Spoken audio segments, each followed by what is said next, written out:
Hello everyone, welcome to Science and Tech series with Dr. Ved Rani. Hope all of you are doing well. So we are back with another lecture on health and medicine section. If you are following this series, in the last lecture we had covered about the mucormycosis, which is a notified disease, and we have seen the different variants emerging right from the black, you could say white and yellow. So once again, there is no surprise, there is another disease which is dominating the headlines, even though it's not going to be too much of a problem. It's a sporadic, you could say rare disease which is in news, but nevertheless important from prelims point of view. So there is a limited information which is currently being shared. So we'll be highlighting all those points for your convenience. So without wasting any time, let's just decode disease in news, the H10N3 bird flu. So first of all, the nomenclature part. We all know the birds in biology are referred to as apes. So this disease is also been described as the new version, or you could say the modified version of the avian flu or the influenza type A. So any infection in which we see the respiratory system being involved and the mode of transmission being droplet infection are commonly described as the flu or the influenza. So it is a influenza type only which is to be decoded.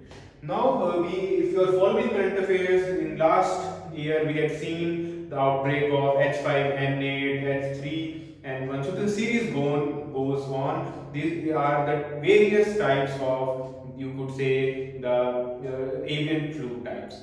Now when I say avian flu, they primarily infect birds only. So this is the important point. Human transmission is rare. Now why this disease is grabbing headlines? Because the first ever human transmission case has been confirmed from this subtype, which is almost rarest occurrence. So that's why we have to be little cautious, because we have seen currently how the COVID-19 pandemic is creating havoc, and we cannot afford another outbreak of an epidemic or pandemic at global stage.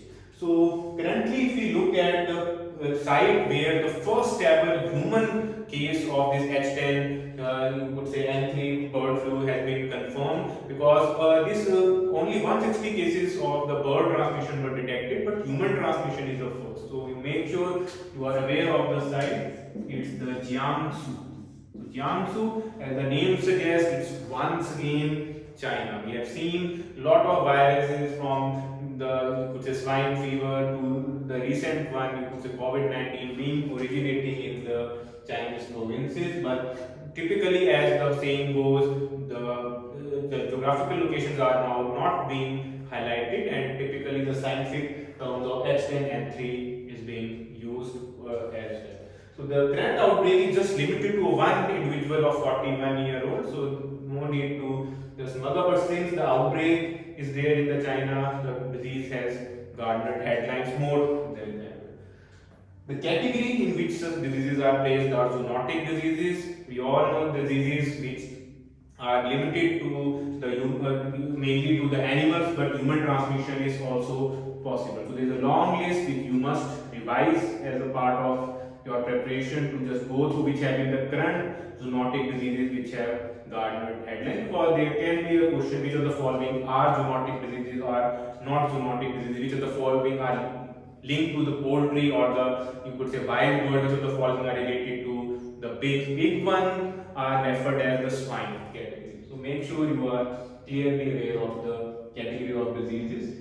Now coming to the classification part, because since a general theme emerges that why are these viruses being named H and N variants? Because here the technical part correct. Since the H word stands for heme agglutinin and N word stands for neuramidin. So when these viruses are being you could say observed at microscopic level, on their surface there are protein and enzymes on based on which they are being classified. So right from the H1N1, which stands for the swine flu, all other variants are more or less being restricted to the bird flus. H3N8, say H7N8, or you could say the H10N3. So these are based on the different structures which are present on their surface proteins. So make sure, even if you cannot bug up these technical words, the basic thing which you have to revise is that this nomenclature is based on the proteins and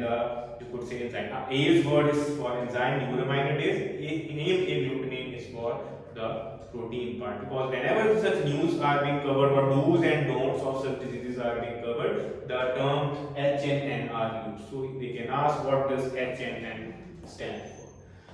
Now coming to the current spread, it is being touted as some accidental cross-species transmission. It could be a possibility a person working in a poultry farm might be handling some birds, and in the bird to human transmission, accidental transmission might have taken place. WHO is exploring the outbreak because it has already faced a lot of criticism that it never takes the initial outbreak seriously. So they are originating, as per now, it's being touted as some accidental transmission.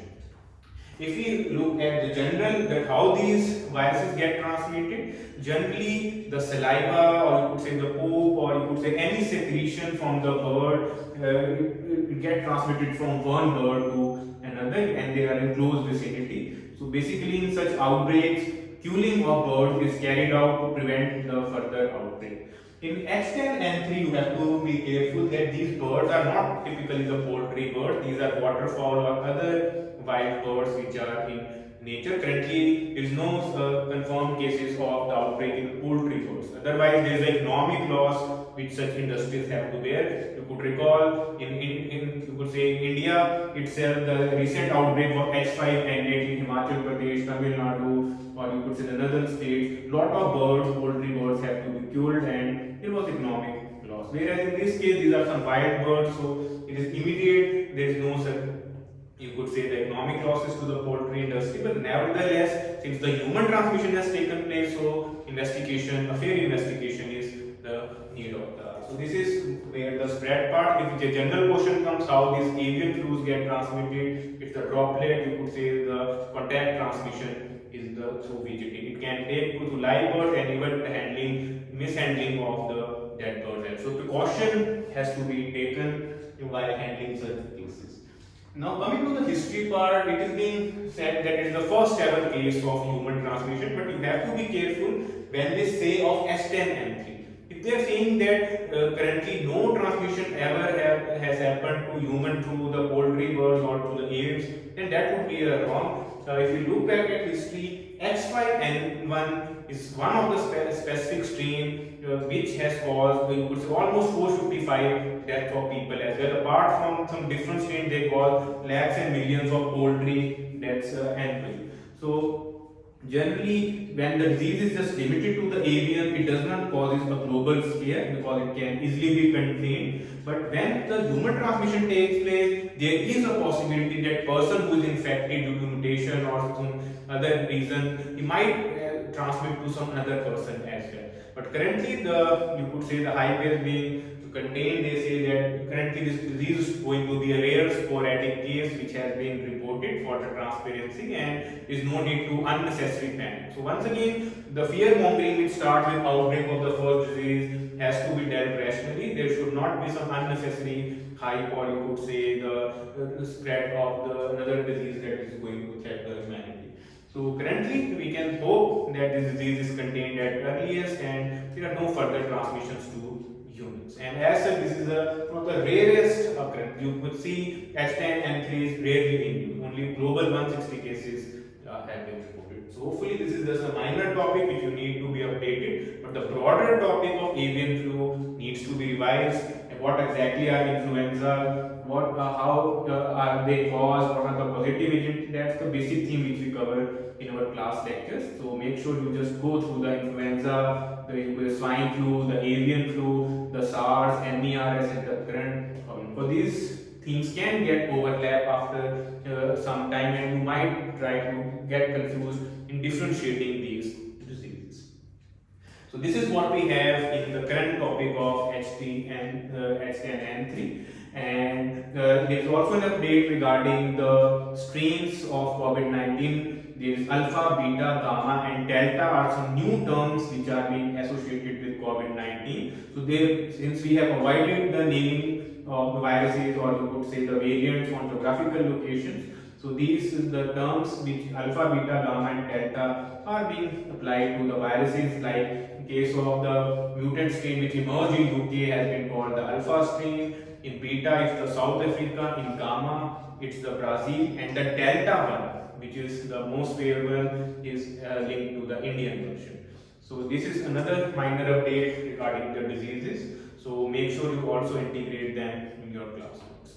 So I hope this session was useful in some way in updating your knowledge about the diseases. Hopefully we'll be back soon with another topic, and this time from some different domain, because we have seen from last couple of weeks our focus has been on the outbreak of infectious diseases, because they are what are being dominating headlines. But hopefully some positive scientific development would be covered in our next time. So stay tuned and keep preparing hard and investing time in your preparation. I know this is a lab phase where getting focus is difficult, but make sure you don't lose track of the larger goal and your patience, which has to be there for now.